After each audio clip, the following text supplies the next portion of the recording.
At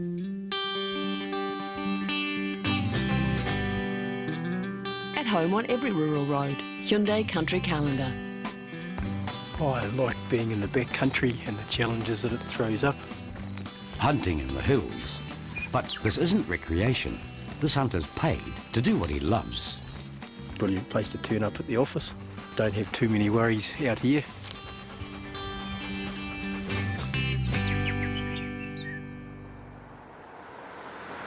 We're just down in Motueka, going to do some goat control in Kahurangi National Park for the Motueka area office.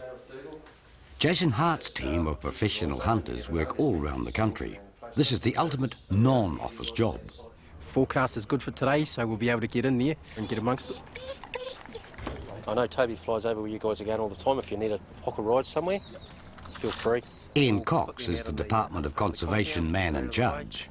The target for this operation is goats. There's not a lot of these animals there, but they are a real threat to the alpine vegetation. I've done a few trips with Jason, and he is very disciplined. He's a very hard worker. He's a good man to be in the hills with. You can always depend on him. And he brings a lot of extra effort out of people, and he inspires people. The team's meeting a chopper at the Batten Valley entrance to Kahurangi National Park. Over the last few years, Jason's built up a crew with a wealth of experience. Glenn looks after things when I'm not here, and Natalie is Glenn's partner. My old man used to hunt a lot, and my uncles and what have you, so it's sort of a bit of a natural thing for me. And yeah, I've spent a few years in the military and got into hunting from there. This will be my 6th season hunting for Jason. Dad's been culling or doing meat ever since, you know, he was 16 or 17, and he started doing culling, and then he worked for Jace, and I sort of just got into the hunting thing. And when I left school, I sort of just went possuming and did that for a few years. So I've always been in the bush. It's just, yeah, I started working for Jace probably 3 seasons ago. To me, it's, you know, it's what a lot of guys dream of doing, being out hunting, and to be getting paid for it is just a bonus on top. And when you're out there on a nice day, it's just magic. I mean, why would you want to be stuck in an office or doing some job like that? And, yeah, certainly not me anyway. The two-person teams will now go their separate ways, taking their dogs with them, of course. The dogs have been in the helicopter a lot, so you sort of get them in when they're young and they're used to it. But the good thing is, or the thing you really want with the dogs, is to have good control on them.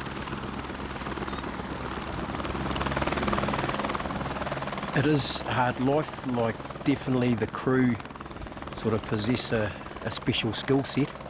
There's a lot of people that do a lot of recreational hunting, and other people that tramp around the hills a lot. But to be able to put them all together and be able to live properly in the backcountry and handle dogs, it's definitely not everyone is lucky enough to be able to have those skills.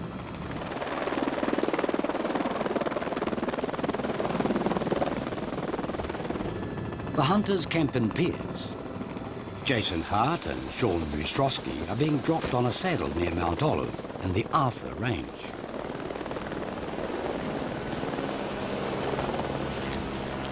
They've never stayed here before, but that doesn't worry them. This is the first time that we've camped at this spot. Normally we're probably about 2 hours walk further north. So run from this branch over here, Sean. Yeah.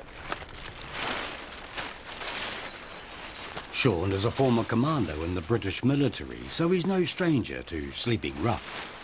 There's a bit of water handy, and it's not raining, and yeah, reasonably flat, so not too bad. Overall, she's pretty good, really. I'll throw the billy on then, Sean. Thought you'd never ask, mate. Everyone's got to have pretty good bushcraft skills and campcraft.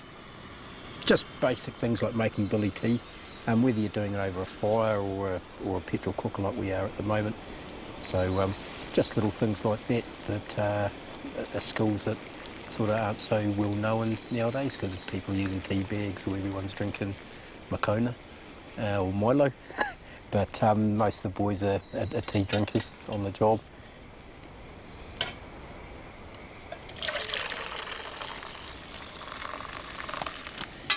Bit of cake. You got a bit of baking? Julie has done some baking. Oh, Jesus. You know I won't say no. God, you spoil me, mate. Oh, I do, don't I?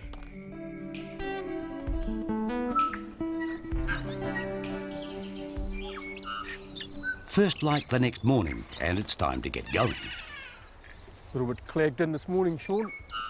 Making a bit of bloody lunch for the day. Good old jam and cheese sandwich. Hopefully she'll do the trick and keep me going. Gourie's off. Hot barrels, mate. Today, Sean's heading north and Jason will head south with his dogs Brew and Whitey.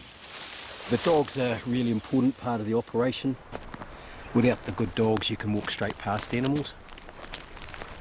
It's the dogs' keen sense of smell that makes them so valuable.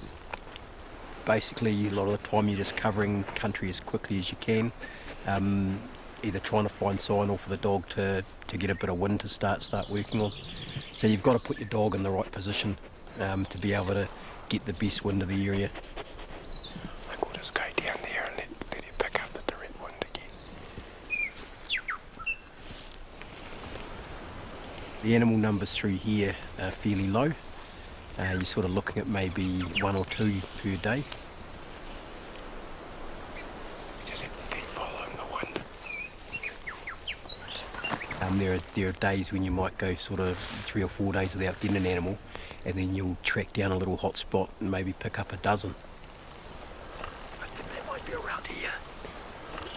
Because there's not many goats around, you could spend a few days just trying to looking around all the sort of likely habitat, so areas of good feed, places of shelter, like bluffs, some of that steeper, tighter country. So once you sort of find a bit of sign in there, you'll concentrate with the dog to work the wind and sort of hunt it properly.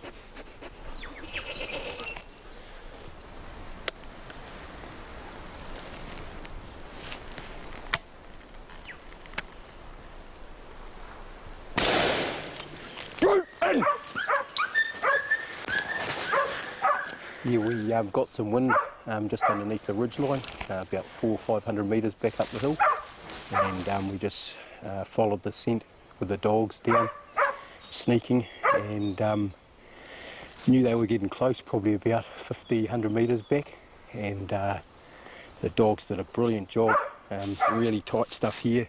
We got snuck into about 5 metres from the young billy and picked it up. There was another one with it. The dogs have just got it bailed now, so that'll be a couple for this contact. So been a good little find for the dogs. Good deals, Brute. In.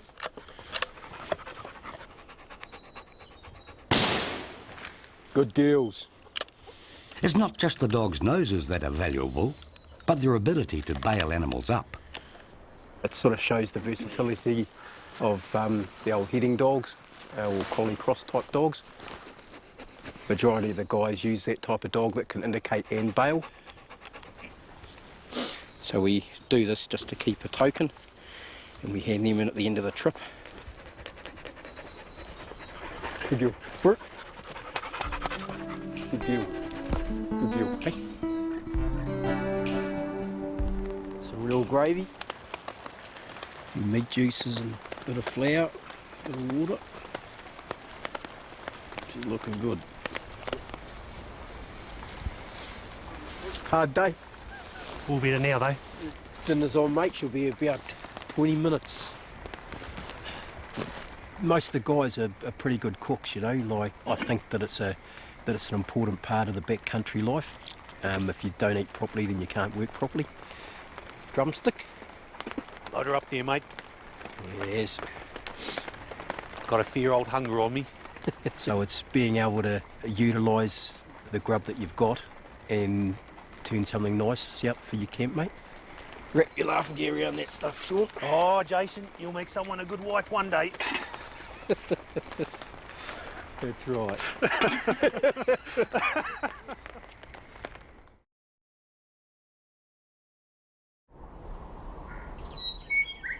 A team of hunters in Kahurangi National Park, culling goats for the Department of Conservation.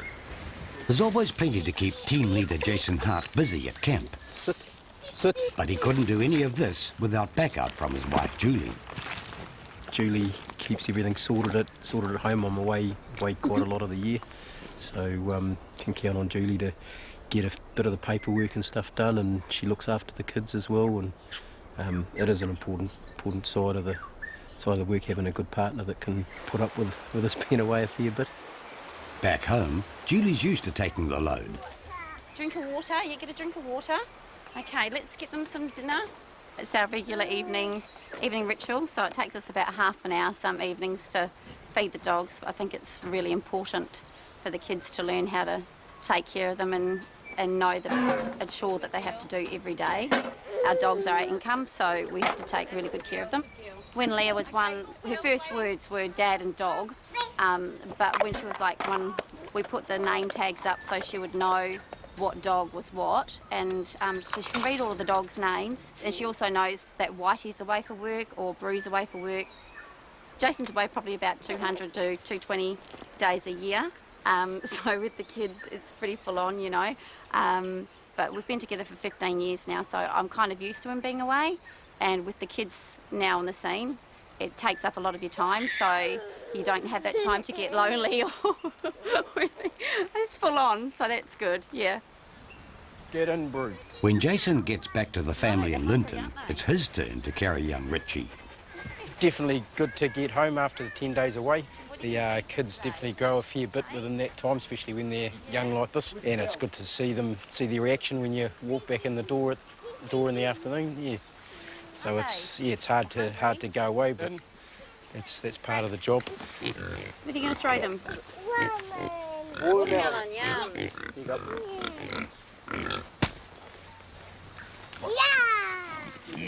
These are a couple of pigs that we got from Sean. He breeds a few pigs at home, and we've got a couple of beef cattle over there that keep us supplied, and a bit of change from venison and wild pork. It's a bit of a meat making exercise. I brought a couple of steers a couple of years ago, and one of them turned out not to be steered properly, so he was getting a little bit toey, so he copped it and got turned into meat, so we had to get another freezer and to store him. So yeah, he sort of come to a sticky end probably 12 months earlier than he should have. The job's not finished when Jason gets home. He still has to complete his report on their time in the hills. Each day we collect our hunting tracks and our waypoints for where we've got our kill sites. They're recorded on our GPS, and then once we finish our 10-day trip, I download all of the guys' GPSs and then collate that data, tidy it up, sort it out, and then forward that through to the office that we're working for. That way they know what areas have been covered, exactly what kills have been achieved, and then they can use the GPS data, analyse it with GIS, and then hopefully in the future target their control a lot better. Each blue line represents a hunter's track for the day, and each yellow circle represents a kill site. So each hunter per day is probably going to cover between 10 to 15k. So that represents 600 hours worth of hunting, and probably represents 750 to 1,000 k's worth of walking. The love of hunting and life in the hills runs in the Hart family. Dad used to be a deer culler in the late 60s and early 70s, and then onto the helicopters.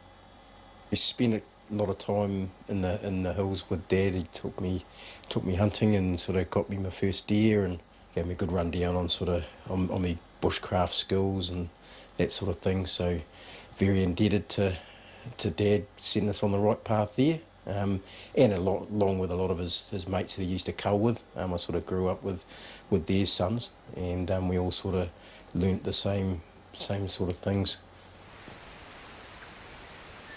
Sit. Jason couldn't do this without his dogs. Sit. They're an essential part of his operation, so when he's home, he has to make time to keep their skills honed. Brute in. Basically with the board, it's just giving it a giving it a boundary so that once she learns that that's the boundary, once she's been made to sit or stay, she can't move away from that spot until they're released. In. And it's a real good method of putting brakes on your dog, and once you've got good brakes and control, then all of the rest of the training is quite easy. Sit. Brew in. Brew in. Even with fully trained dogs, I still do maintenance work. It's just good to be practicing that sort of thing all the time with the dogs. That way, it's always fresh in their mind. Even when we're in the hills, I do a little bit of work with them, just so that they don't forget. Buddy, speak up. Speak up.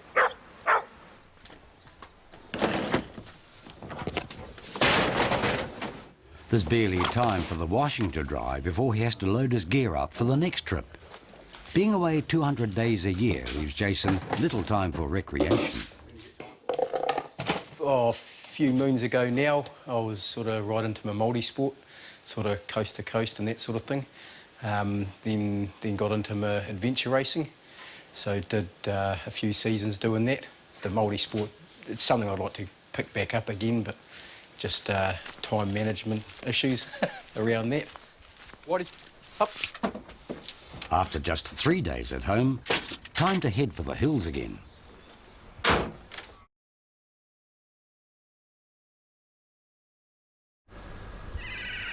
In Kahurangi National Park, Jason Hart and his team are culling goats for the Department of Conservation. But the hunters often do some shooting of a different sort. A few of the guys that carry video cameras around, because we're in the backcountry so often, you get to see a lot more than what your normal or average guys do that get in there. We work all over the country, up the East Cape, Rahinis and the Kaimais, sort of most of the North Island, top end of the south. When you're spending sort of 200 days plus a year, you get to see some really interesting things, especially like interaction of animals, whether it's deer or goats or pigs or chamois. As long as we're not targeting that species, and we normally get a little bit of footage. Come across a mob of 6 deer, so that was a couple of mature hinds, and one of them had twins, which is quite interesting to see. She also had a yearling hind with her, and just the interaction between the 6 deer was really interesting. The hind was trying to kick out the yearling hind, sort of so that could go and do its own thing, and then she was obviously the lead hind. She sort of went and gave the other mature hind a bit of a nudge to let her know who was boss, and some really good footage there. Jason and his campmate Sean Ostrowski are on the lookout for goats. Oh, we're just looking out onto Mount Olive in the sort of tussock and grass faces. If there's any animals around, they'll be moving towards the grass. So hopefully we'll spy something that's moved out. Otherwise we'll just hunt through there and try and get a bit of wind for the dogs to start working on. We do have a few people sort of contact me for work, and you have a good chat and sort of explain the pros and cons of it. A lot of people have read a few hunting books or done a little bit of recreational hunting and think, oh yeah, piece of cake, we'll be able to hook into that. But it's not like that. It's sometimes just daily grind. And the weather's been okay so far this trip, but you could be working sort of 10 days rain. And because we're contractors, we're paid on an hourly rate. So if we do a 10-hour day, then we're paid for 10 hours. So if you end up spending a week in camp, then you're not making any money. Yeah, the dog's getting a wind coming out of this big valley here. I'd say there's definitely an animal around here somewhere. If the dog's got a decent wind, the dog's nose never lies, you know. As the hunters reach Mount Olive, they spot some goats on the upper slopes. Sean and his dog Flick sneak up the ridge into a good firing position.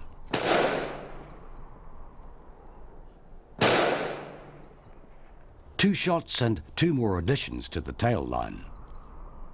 When you get places like this that have had control ongoing for years, every tail you get hanging up on the line is rewarding. So, yep, it's good to see him hanging up. Jason makes daily radio contact with Coxie at the dock office for safety and to update him on progress. Yeah, I got out to Mount Olive yesterday and we picked up 3 out there. It was quite claggy for most of the morning though. Over. Yeah, the forecast is pretty good, Jace. There's a possibility of some afternoon showers. Just take a bit of care there. Have a good day and hot barrels. Over. So far, we've had some really great results. It's also showing in the vegetation recovery. We're actually getting regeneration in the forest, so the threat of a forest collapse is now gone. But to protect the rare plants, you need to do intensive control in those areas. So we need to get down to 1 or less animals per hunt a day to achieve that. These guys do go the extra mile because they know that we're actually achieving something here, because they're seeing a result themselves. We've been into areas where goat numbers have been extremely high, and when I say that, we're looking at probably 10 goats minimum a day in the bush, and we've sort of got it down to maybe a goat per hunt a day. And the regeneration of the bush is very quick, especially with some of them like your mahaui and your hangi. Some of your comprosmas really grow quickly, so that comeback and that vegetation is really quick and noticeable just within sort of 12 to 24 months. Results are important, but Jason's just happy to be out here. I love walking around hunting with and using the dogs, and just the whole camping aspect of it. I enjoy living out in the scrub. I went to university for a few years and got a degree, and as soon as that last exams for that was ticked off, then it was into the goat hunting team in Taranaki. So that was pretty much the dream job at that stage, and it still is, to be fair. For more information about this program, go to tvnz.co.nz, keyword Country Calendar, or find us on Facebook. Country Calendar is brought to you by Hyundai New Zealand. Up. Get up.